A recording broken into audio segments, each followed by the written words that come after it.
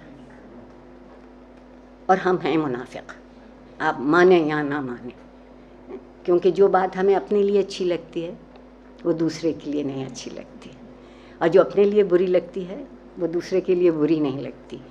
منافقت کی سب سے بڑی میزان یہی ہے. دوسرا میں اس افسانے کے لیے عورت کا کردار, اچھے کردار کی عورت نہیں ہے. اس پہ منٹو نے اپنا غصہ نکال کے اس کو یہودی بھی کیا. ایک نفسیاتی دشمنی ہے نا ہمارے اندر. اور پھر یہ کہ وہ بظاہر کسی سلیقے, کسی تمیز, کسی دائرے کو نہیں مانتی, لیکن اس کا دائرہ ایک انسانیت کا ہے, اور اس کے لیے وہ جان دینے سے بھی نہیں, دریغ بھی نہیں, گریز بھی نہیں. اسے معلوم ہے کیا ہونا ہے اور وہ چلی. اور جو ہم میں سے بہت سے لوگ, خیر یہ میرے محبوب جنرل ضیاء الحق کا بڑا احسان پاکستانیوں پر کہ انہوں نے مذہب کو یونیفارم بنا دیا.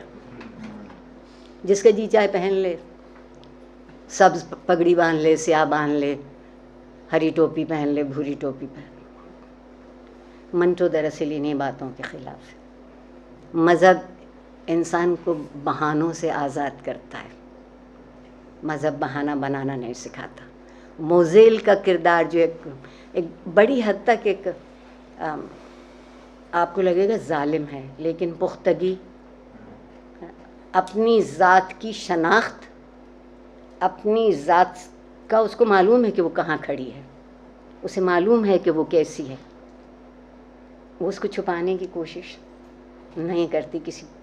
اور منٹو کے افسانوں میں یہ کہنا مشکل ہے کہ کون سا اچھا ہے کون سا برا ہے, لیکن جو افسانے لکھے گئے بٹوارے کے وقت, اس کا بڑا ایک نمائندہ افسانہ کہ ساری آپ دیکھیے, ایک یہودی ہے, ایک سکھ ہے, ایک مسلمان, محلہ مسلمان ہے, اور مسلمان جو ہیں میاں بھائی دادا لوگ. بمبئی میں ان کا تعارف ایسے ہی ہوتا ہے. اگر خون خرابہ ہی کھیلنا ہے تو سکھ, یہودی, مسلمان, کوئی فرق نہیں, کوئی فرق نہیں. اگر کھیل ایک ہی ہے. سو یہ تھوڑی سی بات عرض کرنا چاہتی ہوں. خواتین و حضرات, بہت شکریہ.